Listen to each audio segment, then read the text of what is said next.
बड़ा सोचो, तेजी से सोचो, आगे की सोचो।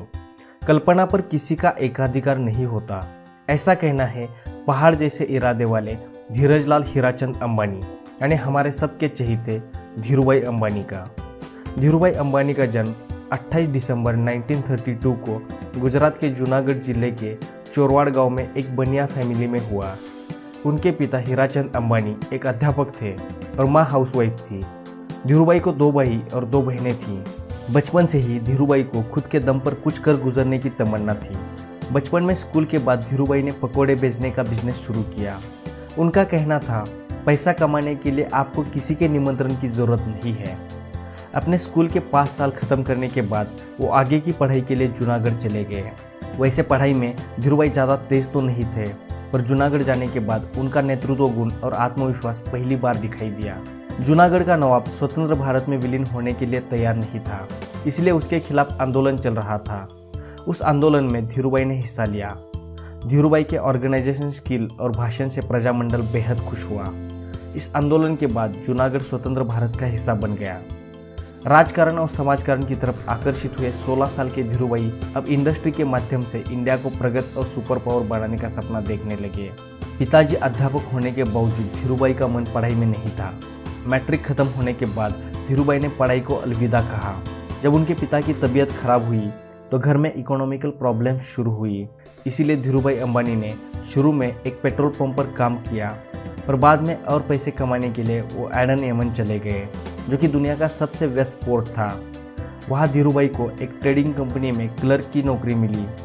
इस संधि का धीरूभाई ने अच्छा इस्तेमाल किया और फॉर्मल एजुकेशन छोड़ने के बाद भी सीखना शुरू रखा। अपने काम को अच्छे से करने के साथ ही धीरूभाई ने वहाँ पे commodity trading, import export, wholesale merchandising, sales और डिस्ट्रीब्यूशन, मार्केटिंग, ये सारी चीज़ें सीखी। दुनिया के अलग अलग देशों के लोगों से उन्होंने currency trading, book keeping, accounting और लीगल डॉक्यूमेंट्स ड्राफ्टिंग भी सीख लिया। 1954 में धीरूभाई अंबानी की शादी कोकिलाबेन से हो गई। एडन में उनका अच्छा काम देखकर कंपनी के डायरेक्टर ने उनका प्रमोशन शेल ऑयल रिफाइनरी में कर दिया। वहाँ पर उन्होंने ऑयल ट्रेडिंग सीख लिया।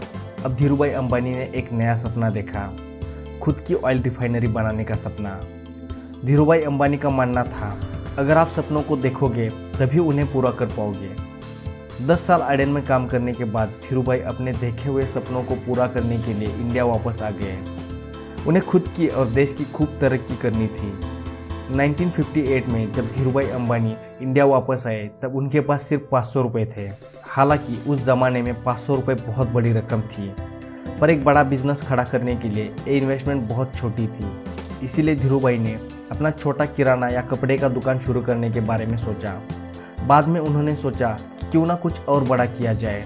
इसीलिए धीरूभाई अंबानी ने एडन में जो कॉन्ट्रैक्ट्स बनाए थे उनसे संपर्क किया और उनसे कहा, मैं इंडिया से अच्छी क्वालिटी की शुगर और मसाले एक्सपोर्ट करना चाहता हूँ और वहाँ से कपड़ा इंपोर्ट करना चाहता हूँ, क्या आप मेरी मदद करेंगे? वहाँ से पॉजिटिव रिस्पांस आने के बाद धीरूभाई ने बिजनेस जगत में अपना पहला कदम रखा। उन्होंने अपने चचेरे भाई चंपकलाल दमाजी के साथ मिलकर 15,000 रुपये की इन्वेस्टमेंट करके रिलायंस कमर्शियल कारपोरेशन नाम की कंपनी शुरू कर दी। यह कंपनी कम से कम कीमत पर इंडिया से अच्छी क्वालिटी की शुगर और मसाले एक्सपोर्ट करती थी और कपड़ा इंपोर्ट करती थी। धीरूभाई का ध्यान कम मुनाफा लेकिन ज़्यादा क्वांटिटी पर था। जल्द ही उनकी मेहनत रंग लाई और उनकी कंपनी का टर्नओवर 10 लाख प्रति साल हो गया। धीरूभाई के सपने बड़े थे। जल्द ही उन्हें समझ आ गया कि इस बिजनेस से वो और आगे नहीं जा सकते, उन्हें कुछ और बड़ा करना चाहिए। ऐसे में 1965 में धीरूभाई की उनके भाई के साथ पार्टनरशिप खत्म हो गई। 1966 में धीरूभाई ने अहमदाबाद के नरोदा गांव में Reliance textile industries private limited नाम की टेक्सटाइल मिल शुरू की। वर्ल्ड बैंक के टेक्निकल टीम के अनुसार इस मिल की टेक्नोलॉजी बाकी प्रगत देशों से भी बेहतर थी, पर धीरूभाई के सामने बहुत मुश्किलें आई। उनके मिल में बना पॉलिस्टर का कपड़ा कोई भी दुकानदार बेचने के लिए तैयार नहीं था। इसलिए धीरूभाई ने होलसेलर और रिटेलर का मुनाफा काट के कम कीमत पर उनका कपड़े का ब्रांड विमल खुद ही बेचना शुरू किया। जल्द ही विमल ब्रांड के कपड़े हर हिंदुस्तानी पहनने लगा। जल्द ही रिलायंस का टर्नओवर 700 मिलियन यानी 70 करोड़ प्रति साल हो गया। बहुत सारे लोगों के लिए ये चांद छूने जैसा था, पर धीरूभाई के लिए ये तो बस शुरुआत ही थी। 1977 में धीरूभाई ने अपनी कंपनी को पब्लिक बना डाला और शुरू में 58,000 इन्वेस्टर्स से कैपिटल जमा किया। जल्द ही इन इन्वेस्टर्स की संख्या बढ़कर 33 लाख हो गई। अब रिलायंस दुनिया की सबसे बड़ी शेयर होल्डर वाली कंपनी बन गई थी। बाकी कंपनी की सालाना मीटिंग होटल के किसी कमरे में बुलाई जाती थी, पर रिलायंस की सालाना मीटिंग स्टेडियम पर बुलानी पड़ती थी। कंपनी को पब्लिक बनाने के बाद रिलायंस दिन दूनी और रात चौगुनी तरक्की कर रही थी। कंपनी के साथ साथ धीरूभाई की फैमिली भी बढ़ रही थी। धीरूभाई को 2 बेटे और 2 बेटियां हुई, जिनकी देखभाल उनकी पत्नी कोकिलाबेन अंबानी करती थी। 1985 में रिलायंस टेक्सटाइल इंडस्ट्री का नाम बदलकर रिलायंस इंडस्ट्री रखा गया। 1986 में धीरूभाई के जीवन में एक और बड़ी मुश्किल आई। उन्हें पैरालिसिस का अटैक आया, पर मुश्किलों से डरे वो धीरूभाई कैसे। 1990 से धीरूभाई की सोच से रिलायंस अलग अलग सेक्टर में अपने पैर जमाने लगी। 1990 में रिलायंस फार्मा शुरू हुई। 1991 में रिलायंस ऑयल रिफाइनिंग कंपनी शुरू हुई। 1993 में रिलायंस पेट्रोलियम शुरू हुई। 1995 में रिलायंस ने टेलीकॉम सेक्टर में एंट्री कर दी और 1998 में रिलायंस ने उनकी एलपीजी सर्विस शुरू की।